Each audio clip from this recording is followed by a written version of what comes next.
Hello, everybody, and welcome to another episode of the Golf Guru Show.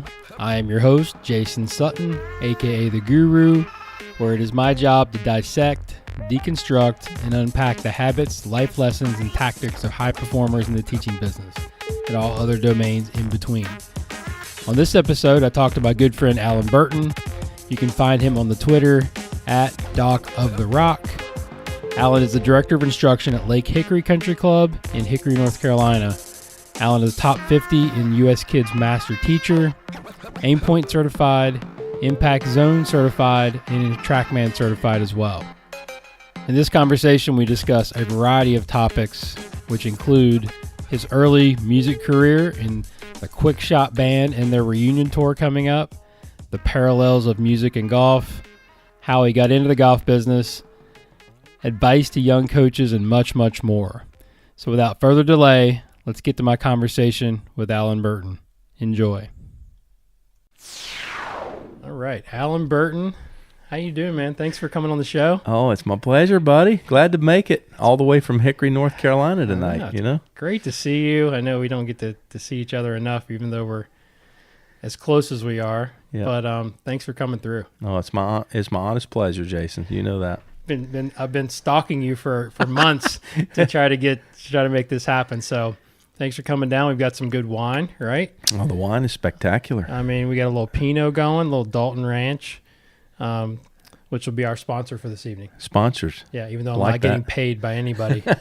It's totally free. We'll have to throw a little tip and thanks to your wine recommendation today. Thank you for that.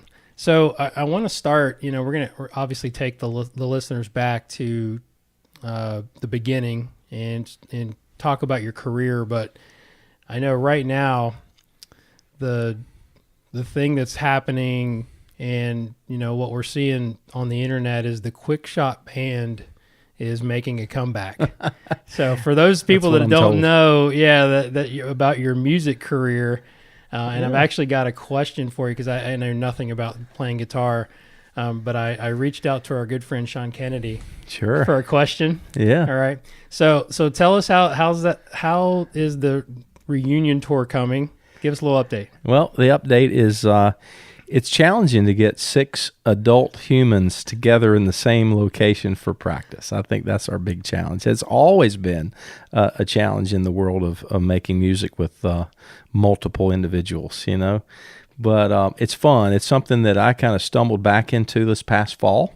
Like every winter, I kind of reach for a guitar when it's cold and you can't teach golf and it's dark at 5:30 and I'm at home and I say, I miss playing guitar. And I pick a guitar up, and this past fall, just something kind of dug me a little deeper than in years past. And I reached out to these old buddies and I said, guys, let's do a reunion show. And everybody was just so excited that we would bring it together, and it's been fun putting things back on track to play. We're going to play a show in November.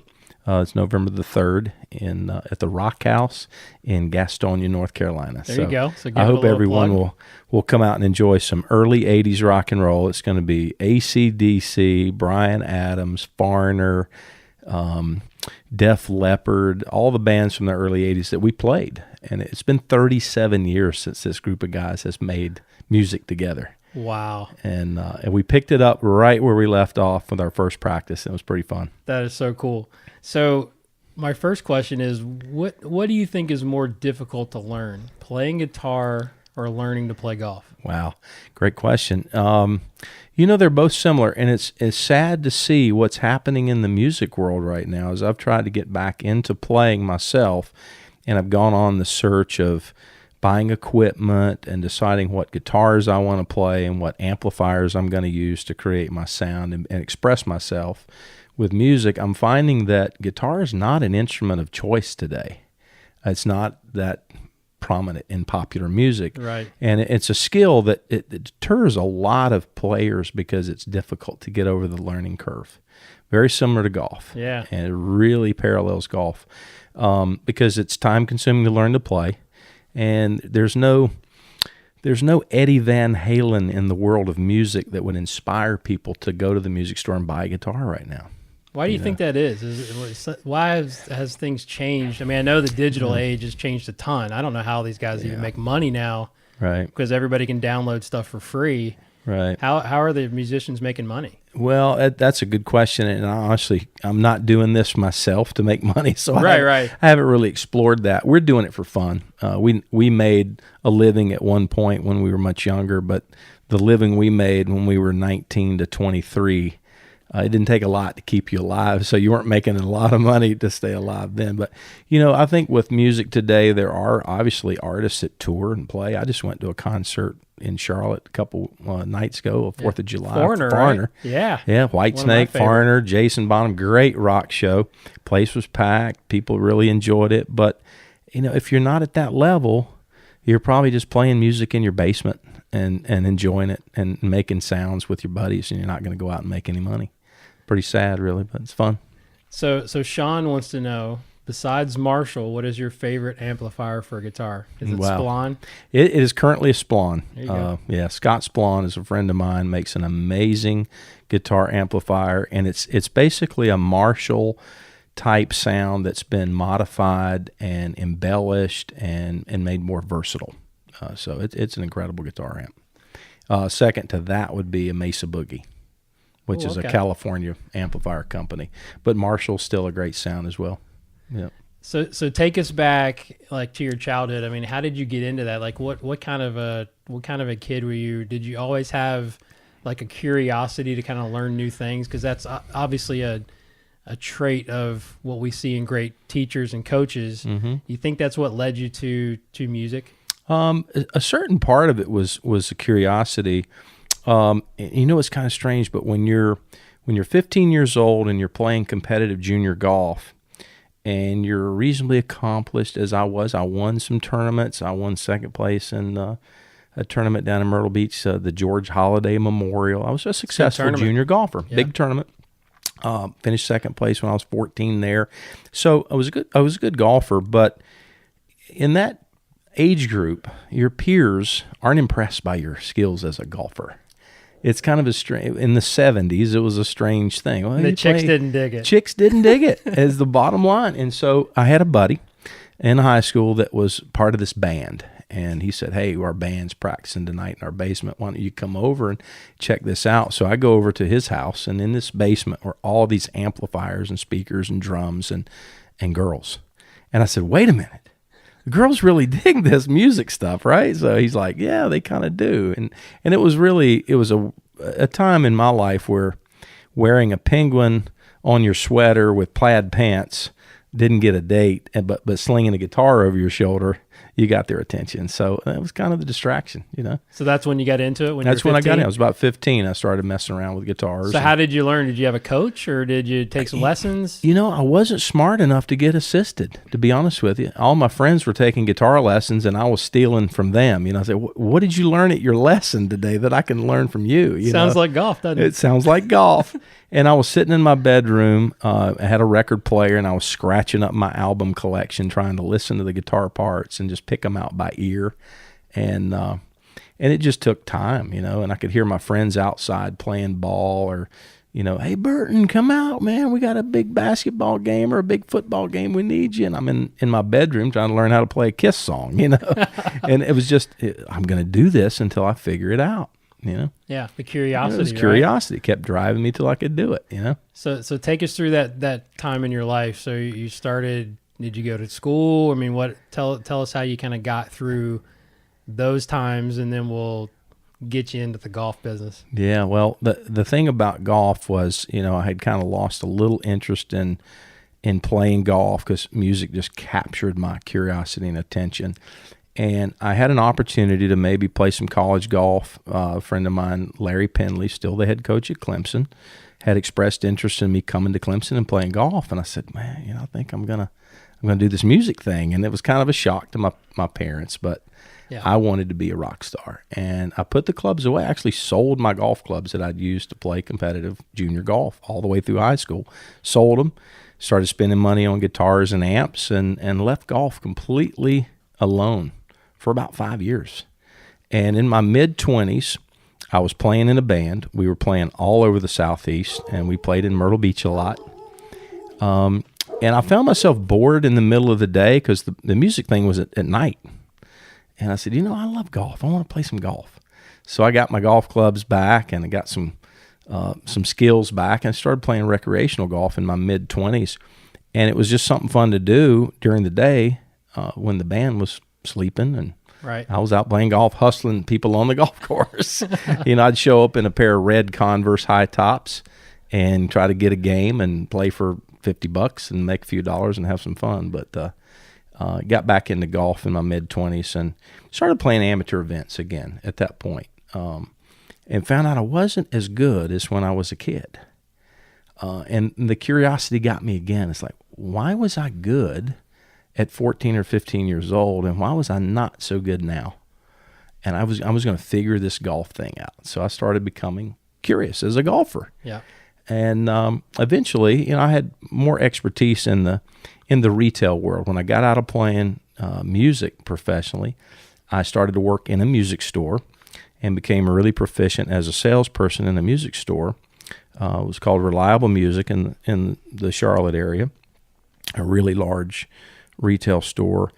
And I was playing golf, recreational golf, competitive golf, just mixing it up. And I decided I wanted to open up a golf store at one point in my life. And that was kind of a passion from retail, having been in retail for so long. And I guess it just evolved from there that I thought, well, you know what? Golf is really, really a fascinating hobby, and I wanted to figure my golf game out. And it just kind of dawned on me that others needed golf coaching as well as I did. And I'd see all these customers come in my golf store and struggle with their putting.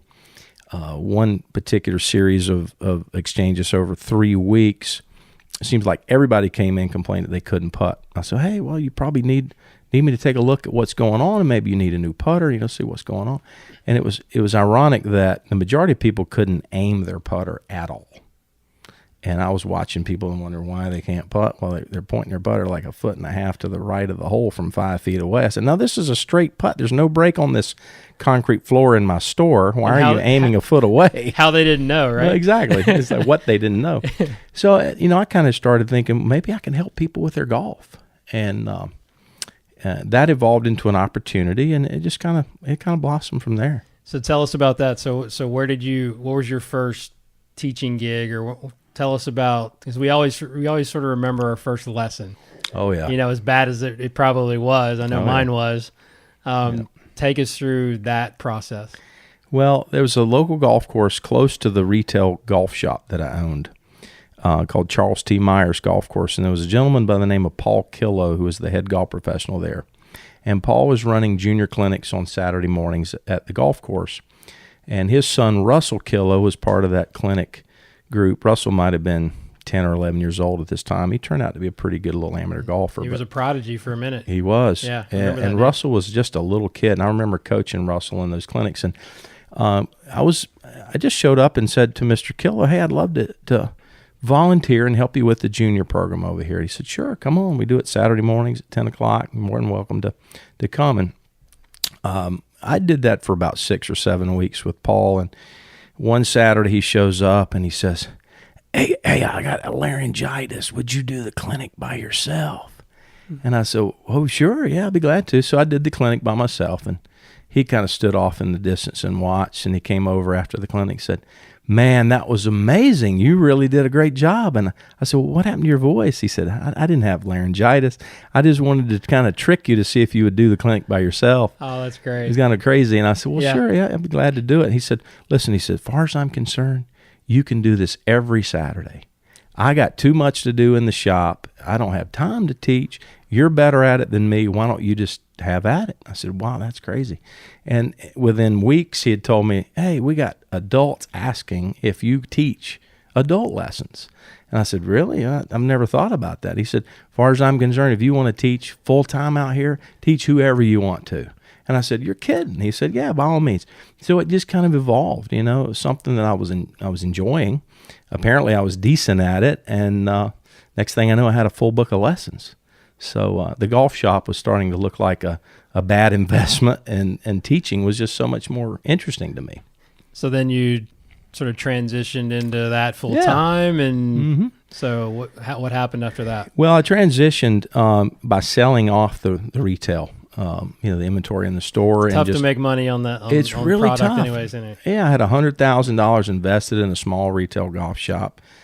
The money that the golf shop was making was actually paying another guy to run the store while I was out teaching. Made no sense. So it made no sense. I was making no money from the store. It was staying open, but I was making no profit there. And the teaching business was really going well for me, and I enjoyed it. I didn't enjoy being in a retail environment, having to be there at 9 o'clock and wait on customers to come through your door. You may or may not do business. And it was just not something I was enjoying at that time. And the teaching was. And so sold the inventory, closed the store, and kind of never looked back. Nike Golf Learning Centers came into the Charlotte market at that time and announced that I was no longer going to be able to teach there as an independent instructor. But they wanted my resume for a job position there. And I said, well, sure. So I gave a resume and did an interview. And they actually hired me to be the director of instruction for the programming at Renaissance Park Golf Course. So that was my first official paid job as a golf instructor by, an employer. So I started over there, taught there for about 2.5 years. That transitioned into an opportunity to teach at Leatherman Golf Learning Center, where I was there for about 2.5 years. And the opportunity was presented to move to Hickory because of a relationship that I had gotten involved in. I ended up marrying my wife now, Pam, and she lived in Hickory and didn't want to move to Charlotte. So I said, I got to find a place to teach in Hickory now. So that transitioned me to Hickory. But it's been a real similar position. Every time I go somewhere, I get a nice clientele of people built up. I really enjoy Hickory. I like the quiet area. Right. The first time I went to Hickory and interviewed for a golf teaching position was with a guy named Duke McLaughlin, who is my current boss, if I have a boss. Yeah. And Duke basically told me in 2003 he didn't think I could teach golf full time in Hickory and make a living. And I kind of laughed at that. I said, well, really? Why do you think that? He said, motivates you a little bit? It did. He's like, Hickory's a small town. You'll never make a living teaching golf in Hickory. And I said, well, I beg to differ. And he said, well, if you want to do it, the best place to do it is at Rock Barn Golf and Spa. So I made a presentation there in 2003 that I wanted to teach and develop golf instruction programming. They liked the idea, but didn't really move on it for a while. So I ended up getting a job as an assistant golf professional at Catawba Country Club, a nice old Donald Ross designed private club there in Newton. And I was teaching there when I didn't work in the golf shop, which was about 40 plus hours a week in the golf shop. I was teaching. I was on the range teaching. And I was teaching members from the other clubs in the area. Rock Barn and Lake Hickory were the clubs there. And I was teaching a lot of their members. And Rock Barn finally came and said, hey, we want you to come over here now and teach. So in 2008, I transitioned to Rock Barn. As a director of instruction, I was there for 7 years. And it just so happened that Duke McLaughlin, the guy that I'd originally met with in 2003, came over to me at a PGA show in Greensboro and said, I think it's time for you to come over here and teach. I said, really? It took how long for you to realize I could teach golf for a living? In Hickory. And he said, yeah, I think it's time. So that's how I ended up at Lake Hickory. I've been to, Rock Barn, Catawba Country Club, and now back to Lake Hickory where I started out in my first interview. That's awesome because I know you've got such a great story, and that's why I wanted you on the podcast, because I think you're one of the best instructors, and I'm not saying that just because we're good friends, but that maybe a lot of people don't know, right? And you're so good, and we've had countless of these conversations, so it's so cool for you to come through. So what motivates you now? I mean, we teach all day, and you've been doing it for several years now, and it sort of as a second career-ish, right? Oh yeah. So what motivates you? I mean, what do you love about it? Well, there's so much to love, isn't there? I mean, you're like me. We get up every day figuring out new ways to help golfers love a hard game. Golf is a tremendously challenging sport. And for me, it's just an opportunity to share what golf has been for me. Golf has been an amazing opportunity for me as a human being, and I like people to realize it's a game for a lifetime. You're going to go out there and you're going to adjust your expectations appropriately, hopefully, as a golfer. I always feel like there's this thing called the frustration gap that golfers have to battle. And what I say the frustration gap is the gap between your expectations and your preparation. And people do have very high expectations, but sometimes very low preparation, and it creates a big gap. And that's why they're frustrated with the sport. So I like helping with that, reducing that frustration gap. In other words, let's lower the expectations to what's realistic, and let's increase that preparation so you can start to see some skills and enjoyment out of the game. So it takes a tremendous amount of communication and probably your sales background. I think we're all salesmen. Absolutely. On the lesson tee, because we're selling them the fact that golf is hard. Mm-hmm. We're selling them the fact that, like you said, I think expectations are sometimes a big wrecker of people reaching their potential. Oh, totally agree. With that? Yeah, totally agree. So give me some ideas of like how you've sort of brought your past experiences into your teaching now.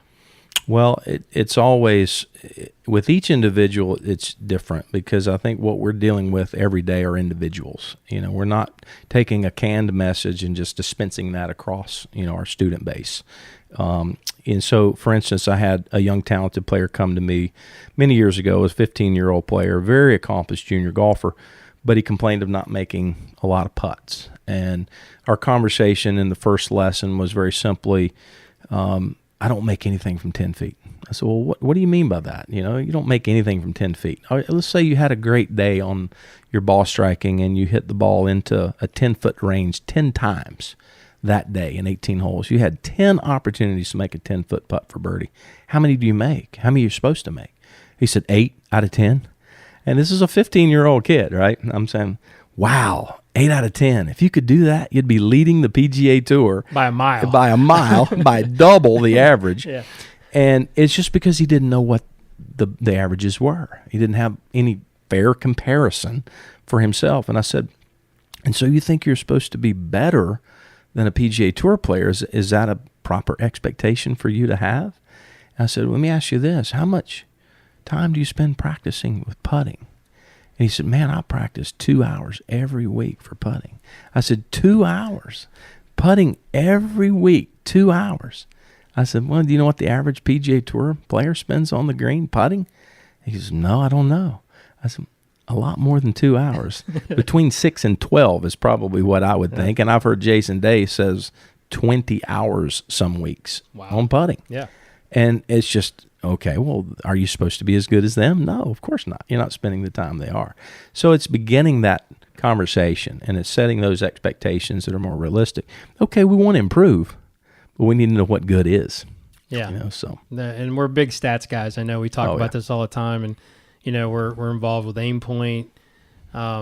I know you're involved with the impact zone. You're still involved with that. Talk to a degree. Yeah. Talk a little bit about that. What have you learned from a guy like Bobby Clampett? Yeah. With teaching with him and maybe some of the things that he's. I know you've worked together side by side with him, right? Oh, I have. I talked quite a bit with Bobby, and Bobby's the first thing I would say about Bobby Clampett is he's a great person. Bobby is an awesome, awesome person. I can't say enough, and his wife as well, Mary Ann. They're just tremendous people. I first met Bobby at Rock Barn. He was about to turn 50, and he came to Rock Barn to play in a Hooters Tour event because he was in preparation to play for the Champions Tour, and he knew we had a Champions Tour event. So I met Bobby. He comes in the golf shop, and our first exchange was it's almost like I'd known him for my whole life. He introduces himself. Hey, I'm Bobby Clampett. And I'm like, I know who you are, And he says, well, Alan, you're the teacher. What do you teach?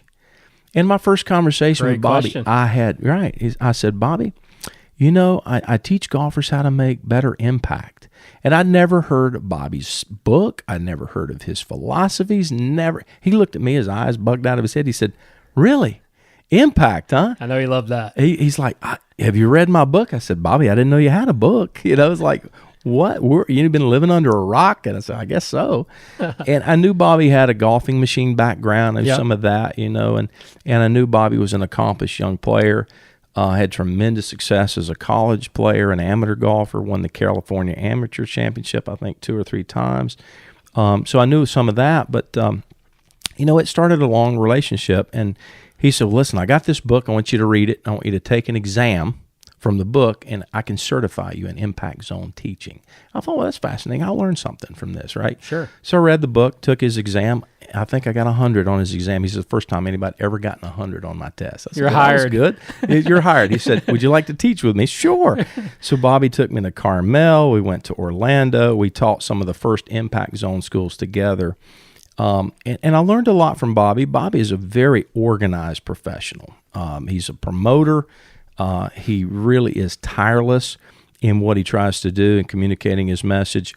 I can't say enough good about him, and I learned some things that I thought were fascinating. One is that the majority of golfers, he's really helped me understand that the majority of golfers are not aware of some of the things that need to happen to create a great golf shot. And most golfers tend to be distracted by other tips and ideas about what a good golf swing is, and they completely overlook some of the basics of how the club and ball communicate the energy, and so it was really paralleling some of my philosophies about helping players with their golf shots. Do we need to hit the center of the face? Of course we do, but most people are unaware of that, how important that might be, especially on a driver, because we know what gear effect does to the shot when you don't hit near the center of the face. So, it just started a nice way for me to communicate some of my thoughts and ideas that I didn't have words to express at that time in my teaching, with how the low point of the swing arc was going to need to be in front of the golf shot when hitting an iron off the ground. Now, Bobby said 4 inches in front was the ideal low point. And I said, okay, it's a quantified low point. Good place to start, though. It's a good place to start. Absolutely. Yeah. The players that we see day in and day out have never even heard of the concept low point. Right. They're swinging at a golf ball, and that's about it. So we now have a conversation that can be started that can really create a greater awareness for our students. And is it always 4 inches in front? Of course not, but it is a good place to start. Yeah. Yeah. That's fascinating. So let's help the young guys out there a little bit, because that you've just taken on a new hire, and I've got Robbie actually here in the room. So he can kind of soak this in. So what advice would you give a passionate, let's say, PGM student or a young coach wanting to get into the teaching business? Because I know it's difficult to decide, especially coming out of college, what you want to do in the golf business, even if you want to be in the golf business. So let's say they want to be a teacher. What are some of the details that you would give that individual if they came for you for help?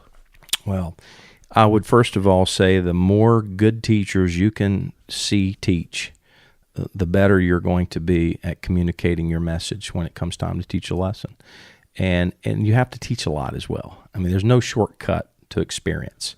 I taught plenty of bad golf lessons and learned ways to try this and try that and say this and say that. And a lot of times it's just the experience on the lesson to you that gives you the information to communicate your message. But watching, I've gone to how many of your seminars? I mean, everyone. Almost everyone. Yeah. I think maybe missed one that you had a short game lesson. That was just the last recently. one. Yeah, exactly. So I'm a student of the game. I never stop learning or trying to learn ways to communicate and ways to share information and ways to talk about these points that we're trying to convey. So you have to go to a lot of different seminars. You have to study a lot of different material. The internet is a good resource to a degree, but it's a little congested, and I find it better to go to those great instructors, go to their programming like yours, and just listen and learn. It's out there. You just have to do it. So it's I think a lot of times it's difficult to get that job, right? So what kind of advice would you give somebody that just says, hey, how do I get it? How do I get my foot in the door? Yeah. And you've seen what's happening with Robbie and, Seth, the guys that work for me, and then your young man that's working for you. What is his name? Well, Jordan Vogler. Jordan was a college student at Lenoir-Rhyne University in Hickory. He played on the golf team there for 4 years. And I had worked some with Jordan as an instructor and helped him in the last 2 years of his college career. So we had developed a relationship, kind of a player-coach relationship. And when Jordan was about 6 weeks before graduating, it came to my office one afternoon and just said, "Hey, can we sit down and chat for a little bit at some point? I'd like to talk to you about what I want to do when I graduate." And I said, "Love to hear that." And he expressed to me he wanted to teach golf. And I said, "Well, Jordan, I think that's fantastic." I said, "Do you really know what teaching golf is all about? Do you have any idea what that means?" And he said, "Well, I think I do." And he had helped me with some summer camps and things like that. So he really enjoyed those experiences. But I didn't really know if he had experienced what teaching golf every day was going to be like. So I said, "Well, before you make that decision, why don't you shadow me for a couple of weeks just to see a little bit about what what's going to be like?" And he said, "Yeah, I'd love to do that." So after the 2 weeks, he said, "I'm all in. I want to do this, and I want to do it with you." And I said, "Well, that'd be great." So I think if you are passionate enough and you express yourself to an experienced teacher, they'll find a place for you to do it. Maybe they can recommend you go somewhere else to do it if there's not an opening at their facility. But I think if you just express yourself with interest and passion, that you want to, I'll do whatever it takes. And that's pretty much Even what Jordan said to me. Teaching for free. I'm not going to make any money. Right. And that was the first thing that I said to him. Yeah. You're not going to make any money. I said, I didn't make any money for a long time. Yeah. I did a lot of volunteering and a lot of free golf lessons and a lot of $20 an hour golf lessons. Right. That were probably the worst lessons you could pay money for. And they were only $20 an hour. Yeah, yeah. And I said, as a result, I learned what not to teach. Yeah, as much as anything. Failure is such a great guide. Oh, absolutely. For any business, but especially for golf instruction. But it's a message that I have for my golfers as well. I said, you don't win every time you play. Yeah, we lose a lot. You learn instead of lose. That's kind of my mantra is I would rather you learn instead of lose. Because if you're learning, you're not losing. You're gaining for the next time. You're learning something that you can use to win next time. And as a teacher, that's kind of what you're doing. You're out there every day learning. And you'll have victories along the way. And let's hope there's plenty of them. That keeps you coming back. It's just like a good golf shot that keeps you coming back. Man, that was a good lesson. You helped that person get better, and they enjoyed the game more. So you're coming back tomorrow. So when developing as a top teacher, do you consider IQ or EQ more important, and how do you develop both?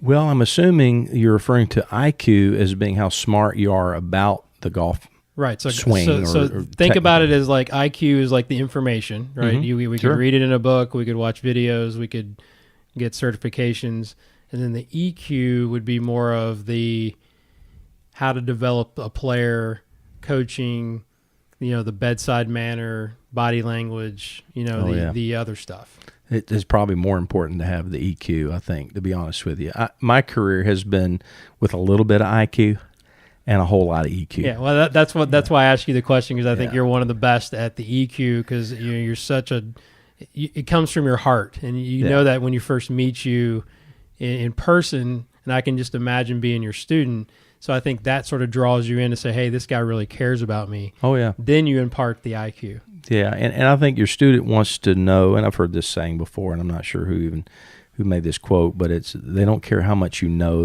until they know how much you care. Yeah, I think it was Davis Love Jr. Yeah, and I think it's just a mantra to live by, because you're developing a relationship with someone it's much more important than whether they become the greatest golfer in the world. And a lot of people come to me for golf instruction. I can give you a couple examples. There's an older gentleman that comes to me, has Parkinson's disease. He's 78 plus years old. He's had numerous back surgeries. If you remember Tim Conway in the old comedy, he kind of moves like Tim Conway did. The guy, you'd watch him and say, this guy can't hit a golf ball.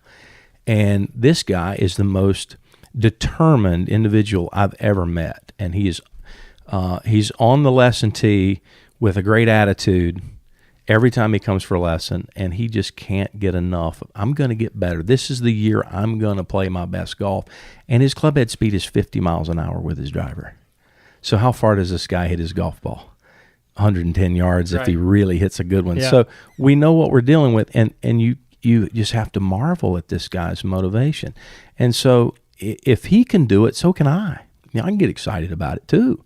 And I love spending time with him. And I don't know how much golf coaching we've done on that lesson tee, to be honest with you.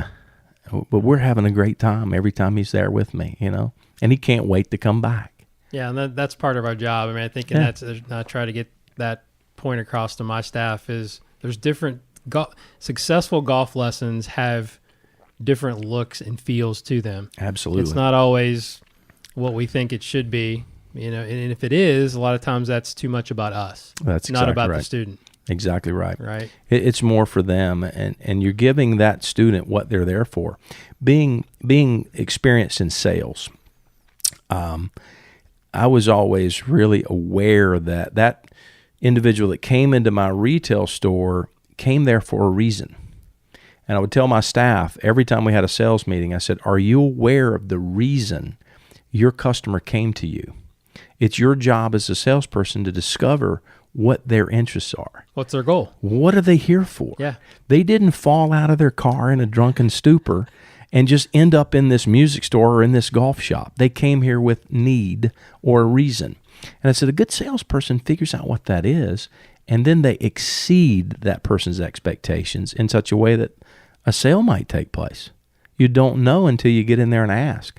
When I had the music store, people would come in and say, hey, you play guitar? Yeah. What kind of guitar do you have? That was the first question for me. So that tells you everything you need to know about what this person has already spent money on. What kind of guitar do they have? Well, they have a 1942 Martin HD28. Well, right away they have a passion for acoustic guitars because that was an expensive instrument. And they didn't spend $100 to get it. They spent several $1,000s to get it. So you're qualifying that person by asking them what kind of guitar they had. And that starts the conversation. Now you know where their interests are. You can begin the conversation and lead it where you need to go. Well, what do you love about that guitar? Oh, man, I love the sound of it. Well, what do you dislike about it? Well, it's kind of hard to play, blah, blah, blah. The strings are a little high. Hey, have you ever played a Taylor? Or have you ever played a Gibson? You have something that you can now move them towards. This plays better than your Martin. Have you ever played one of these? And what do you think of that? So you move the conversation in the direction of that player's needs, So now you just have demonstrated an interview process in a golf lesson, paying attention to body language, to what they're saying as far as their goals, and then also like what their level of commitment is, right? Absolutely. I mean, there's so many parallels to what you did, and I think that's what makes you great. Because I think I'm a big believer that our past is really what molds our future. Absolutely. Our present and our future, and that's so fascinating that you would say that, because that just so parallels what we do for a living every day. Yep. So I think, and that kind of leads me into my next question. If you were writing a book or teaching a class to young coaches, what subjects do you think they need to know? And I got a second part to that question is, what class would you teach if it wasn't golf related? Well, first of all, if it's writing a book for young instructors, they need communication skills. And one of the communication skills I think that is most often overlooked is the ability to listen. When you're talking all the time, you're not able to get the information you need to help someone. And so it's what you're doing. You're asking questions to get information and get that person talking. And if you get the person talking, you can learn what you need to know. So communication is about listening. And if I was to teach a class that was not golf related, it's funny because I've had, obviously with my music background, I've had some opportunities to teach music to young people who wanted to form bands or work in recording studios or what have you. Years ago when I had the music store, we had a division through the Boy Scouts of America called the Exploring. And it was really fascinating. I did this both with golf and with music. Young people would express an interest in a certain career direction, and when they expressed an interest in music as their career direction, I would get their name and phone number, call them up, tell them we had an Explorer post for music. And they would come to my music store, typically twice a month, and we'd have a meeting, and I would just teach microphone usage or how to set up a PA system and correctly wire everything up. Or we did a trip to a recording studio to see what goes on in the recording studio world and that kind of thing. Teach them how to form a band, how to form a song list, how to promote a show, all these different things, and give these kids some career direction. So I've always been a teacher, always been someone who wanted to share information with others so they could succeed at what they wanted to do. Yeah, and that's mentoring right there. Yeah, and that's so cool. Yeah. So who have been some of your mentors or influences in your career, whether it's music or golf, or life, and what have you learned from them? Give us some examples. Well, obviously, Jason, you've been a great friend and mentor to me. I completely marvel at where your career has gone and the willingness to share that you have. Your organizational skills are exceptional, and I think all golf instructors need to learn from what you've done. And so you've been a great mentor to me. I want to thank you for that, personally. I'm not saying that just because we're here on the show, but it's really true. I wouldn't have gone to so many guru seminars if I didn't think I was gaining for my own career. So selfishly as I wanted to get better, and you've been a great asset to me. Bobby Clampett's been a great asset to me. But there's so many others. I mean, every instructor that's been on your panel for all of your, seminars, I've learned from. Kevin Brett has become a great friend of mine and yours, and yes, we spent some time with Kevin. Kevin's a phenomenal instructor. He's going to be on the podcast too. Whether he likes it or not. Kevin is not the most comfortable. I know with these environments. We're going to get him out of his comfort zone a little bit, and that's good because Kevin needs to be heard, and Kevin will be. He will be famous whether he likes it or not. He's that fantastic. Kind of guy. So good. Yeah. There's been so many, and in our Aim Point group, there's a lot of great teachers. I can't say enough about Mark Sweeney and the direction that he's taken green reading in the industry and what it's done for my career and helped me tremendously. And it just goes on and on. I mean, if you're the kind of golf instructor that I am, I still feel more a student of the game. And so everywhere I turn, I'm trying to learn from everybody. Your assistant, Robbie, who's kind of in the room with us tonight, I can't go without mentioning Robbie is an inspiration for young instructors to follow. If you don't know who Robbie is, you need to look Robbie up because he is a genius young instructor, and he's in a good a place as any to learn and to continue to grow. So you got to look in his direction to learn how it's done. And I can't say enough about all the opportunity that we have as instructors to go and learn from others. So you keep doing that, you're in a good direction. Yeah, that's good. So let's kind of continue on that subject because there's obviously bad recommendations that and information out there for our industry. So talk a little bit about that, and then my follow up is. Like, how do you feel like the state of the teaching business is, and then how can we improve it? And I've got a couple other thoughts on that, but let's just kind of get that dialogue going. Yeah. Well, I think what the golf consumer has in the way of a challenge is the internet. The internet provides a lot of information, and I think for the individual golfer out there trying to improve their game, if they simply turn to the internet and take all of the information in, they're going to get confused and they're going to get misguided. And I think the way it is that the information that's out there is probably good information for someone, but most golf consumers have a hard time discerning what is appropriate for them at their point in their career as a golfer. I look at information on the internet and I say, well, that's great, but if everybody applied that information, they're going to be on my lesson tee needing some assistance. Right. Still need that live person. You do. You need a live, interactive individual to help guide you through your selection of what you're doing, where your focuses should be. And a good coach and teacher, it will always have a place in our industry because of that. And I look at information like prescription medication. It's probably good for someone. But if the wrong patient takes that prescription drug, it can overdose them and kill them. And it's not all vitaministic.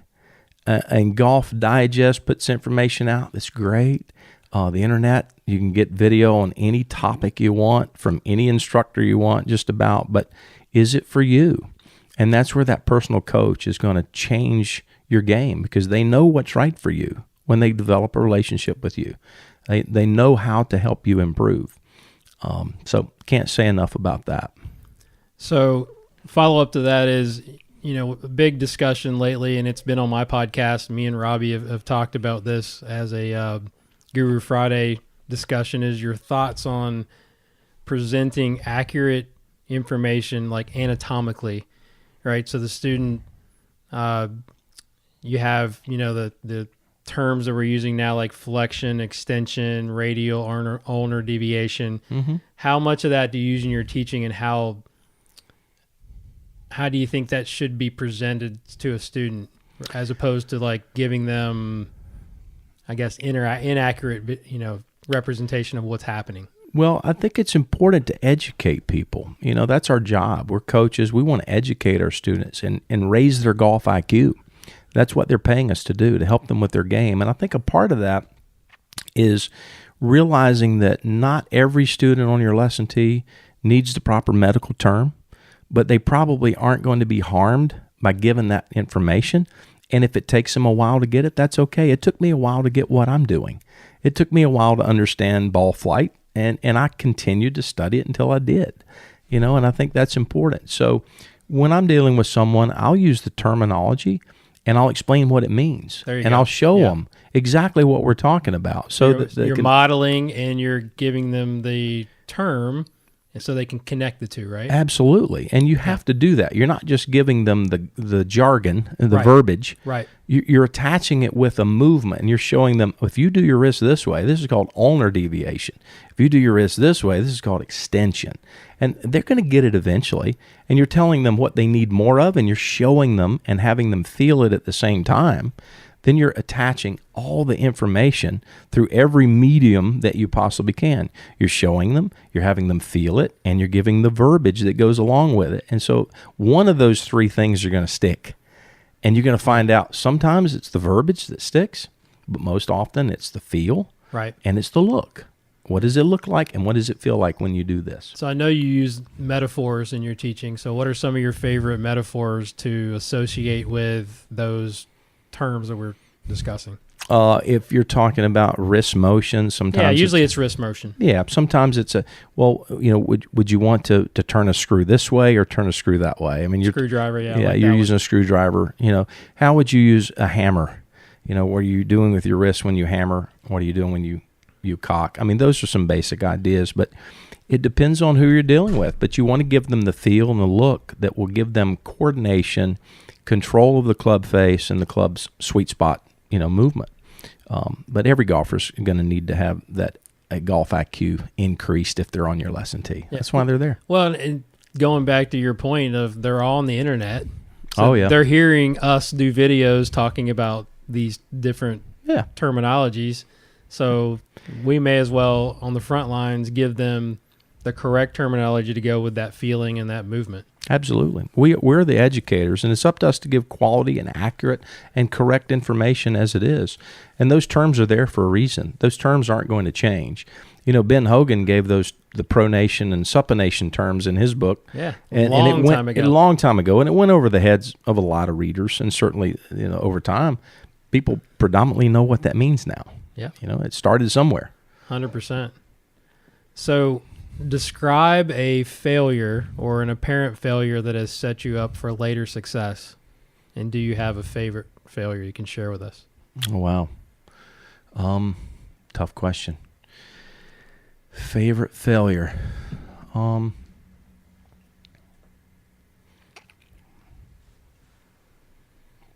That one would be hard. I really look at, I guess in my own career and trying to figure out where some of my failures are. For me, and this is a personal subject, but I never finished any of my efforts to complete my PGA membership. I'd say that's probably my biggest failure. We've talked about this. I mean, we've absolutely. We've discussed it, yeah. Absolutely. And I think as a golf professional who has taught as many lessons as I have, I constantly have convinced myself that membership to the PGA might not be necessary to have a successful career as a coach. And apparently my choices have kept me from completing that PGA membership. And at 56 years old, I don't know that I'll ever see myself complete what's required to be a PGA member. So if there's been a failure in my career, I'd say that's probably it, not completing my PGA membership. I do go to the PGA meetings, and I participate in every level I'm allowed to participate as a golf professional, because I want to learn. I want to learn what other entities in the golf profession have to share, and the PGA is the strongest membership organization in our game. So that would be my biggest failure. But I think as the game has evolved and the profession has evolved, being a PGA member has not kept me from teaching, but it certainly would be a great asset to what I do. I'd love to have an opportunity to be a member of the PGA of America if it were through a teaching division. So I would hope that the PGA of America eventually comes up with a way for people like myself to become a member. Yeah, and I think that's in the works, actually, talking to Eddie I and some of the things that they're doing. But yeah, because I know you so well, and you've done probably more continuous education, I think, than most PGA members, and I applaud you for that, because it just shows you don't have to do that. It's just you being passionate about what you want to do and being a better coach and being a better teacher. So, I don't know that that's a failure, but I get it. Like, as time I feel like passes, it's a shortcoming when people say, well, why are you not a member of the PGA of America? That's certainly, and it doesn't come up very often, because when a person takes golf instruction from me, it doesn't seem to be an issue at all. Yeah, but it's something people ask me. So, why aren't you a member? And when someone asks, I say, well, because the membership requires something that I haven't been able to come up with, and that's a lot of time and some money. Right. And I'm busy on the lesson tee. I mean, I taught like 9 hours today, and I just at 56 years old haven't found the time and the money to become a member. I'd love to be, but it's a big hurdle. Right. Certainly. All right. So being a continuous learner, let's give out some book ideas here. So what book or books have you recommended to your friends? And it doesn't have to be golf. It could be personal development, life skills, the most, and why, and then give us a little idea of how that's influenced your career. Well, I have a library of books, so we'd be here a long time if I told you all the books that I've read. Just give it a few favorites. Some of my favorites, I would say read The Impact Zone by Bobby Clampett. I can't go without saying that one. Certainly to have an idea of what the Impact Zone is, and formulate your own opinion as to whether or not some of those things are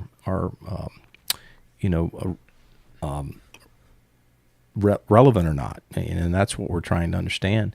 I've read The Golfing Machine. I've taken some information from there that I like, not necessarily the technical elements of it, but some of the ideas about how to organize as a golf instructor, information to someone. There's a tremendous catalog of information there. When I was first into golf instruction, I read all of Harvey Penick's books, and I loved the simplicity of Mr. Penick's approach to teaching golf. He wasn't a very technical instructor, but he certainly had metaphors that made golf seem simple, and made it fun and easy to understand. So I like that. Yeah. But going back a bit, a book by Stephen Covey, which was kind of an old classic, The 7 Habits of Highly Effective People. Very good. Very good book. Yep. A chapter in there I kind of use as a reference to putting sometimes. You begin with the end in mind, I think was one of the chapters in that book that I use every day when I'm talking about putting. Where are you trying to get this ball to finish in the hole? How's it going to get there? Well, let's begin with that. Work backwards. Work backwards from the hole. I love that. Absolutely. And I use that in an everyday lesson exchange. But I think if you're looking for things that'll help, obviously Bob Rotella was a big influence on me early on from the psychological standpoints of golf and how to approach the game through a mental element, that I didn't really understand as much. And he's the grandfather of golf psychology. So I read a lot of his books and listened to a lot of his audio tapes. Still do from time to time. He's always learning. Yeah, now it's podcasts. Right? Absolutely. Time savers that you can listen to. Any new podcast you're listening to. aside from the Guru Golf Show? Besides this one, when I have time, and at this stage, this summer, I'm so busy teaching, and I'll be honest with you, I get home, it's a little dinner, a little shower, and straight to bed, up the next morning to teach again. So I'm not my winter time is when I get back into the learning mode a little bit more, and I think that's true of all golf instructors in season. So I'm more in the teaching mode right now than the learning mode, but fall is coming, and so I'll be back in the bookstore buying more stuff this fall, I'm sure. Yeah, you got to think winter when it's summer. Exactly. And think summer when it's winter. Little Jim Rohn for you there. Yep. That's good. That's good advice. That's awesome. So when you feel overwhelmed or unfocused, or I always just say blanket stressed, as we get a lot of times, what do you do, or is there anything that you tell yourself, or any tactics that you use? Well, I think I've been big lately with my students, and I find that most golfers, when they're not performing at their best, they tend to choose these two A words: aggravated and angry. And I've tried to get them to take those words and dismiss them from their emotional repertoire. And so I say, you want to get back to this A word, which is accomplished. And the way to do that is to become aware and analytical. And so that's been a big message for me lately, is to understand what makes them angry and what makes them aggravated, and replace those with awareness and analytical skills. I love that. Yeah. So what about you personally? So you as Alan, you know, we've had our days that, you know, you kind of feel like that you're getting covered up. Yep. So many 10-hour days of teaching, or, you know, things are happening around you. What are some of the things that you do? My big release lately, honestly, has been music. When I get home, it's pick up the guitar and spend a little time with that. And I can find my centeredness much quicker after a shower, a little dinner, and play a little guitar, and everything's right with the world. I'm ready to go again the next day. Helps me sharpen my saw pretty quickly. So in the last 5 years, what habit or behavior has improved your life the most? What habit or behavior has improved my life the most? Wow, Jason. I tell you what, I feel guilty about it, but there's been times in my life, not in the last 6 months, but there's been times in my life when getting to the gym really changed things for me. And I'm in that mode right now where I'm not finding my gym time. I'm so busy teaching, I'm neglecting myself. But I can tell you, getting into the gym and working out a little bit 3 days a week does more for me than probably anything. And I'm in that part of my life right now where I got to find some gym time. I'm too busy teaching. And that always comes in the fall and the winter as well. And that's unfortunate that we don't dedicate that lesson time to ourselves to take care of our own chapel, if you will, and I'm neglecting myself during the summers, and it's been a bad habit, but I'm going to get back to the gym. Don't let your health get in the way of your goals. That's right. Right? That's exactly so you right. got to take care. Yeah, exactly. Take care of the temple so you can stand out on the tee for 10 hours. Yep. And as we get older, it's so important. Oh, yeah. All right. So one last rapid fire here. You've been so gracious. I appreciate your time. This has been fantastic.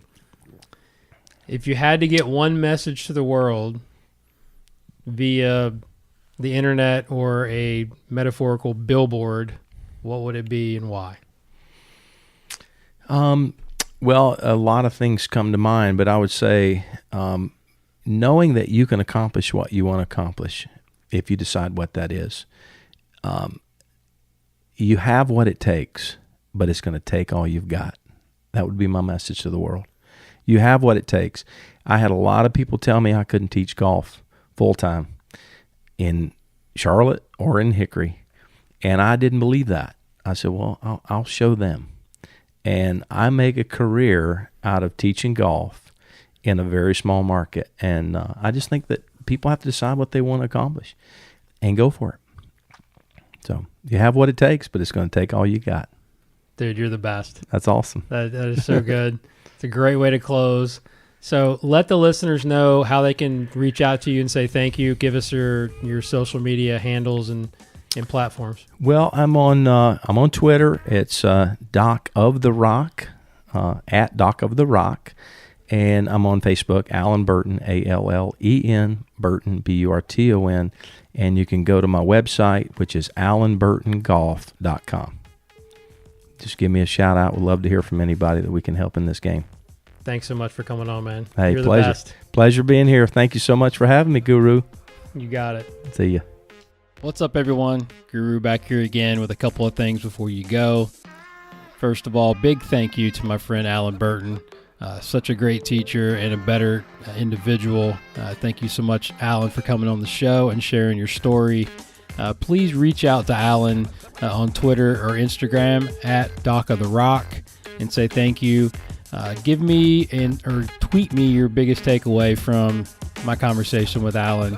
Like I said, you can reach him on the Twitter, and you can reach me on Twitter at Golf Guru TV or Instagram. So don't be afraid to reach out. Also, check out my website at www.golfgurutv.net, where you can find videos, articles, and more information on my teaching and coaching. And also, if you want to get your questions in for this week's hashtag Guru Friday, email me at the show at golfgurushow@gmail.com. That's golfgurushow@gmail.com, where I will assign you a fake name or you can make one up. Also, leave me an iTunes review or a rating and let me know how I'm doing. As always, I leave you with study, practice, teach, and then pass it on. Thanks so much for listening. We'll talk to you next time.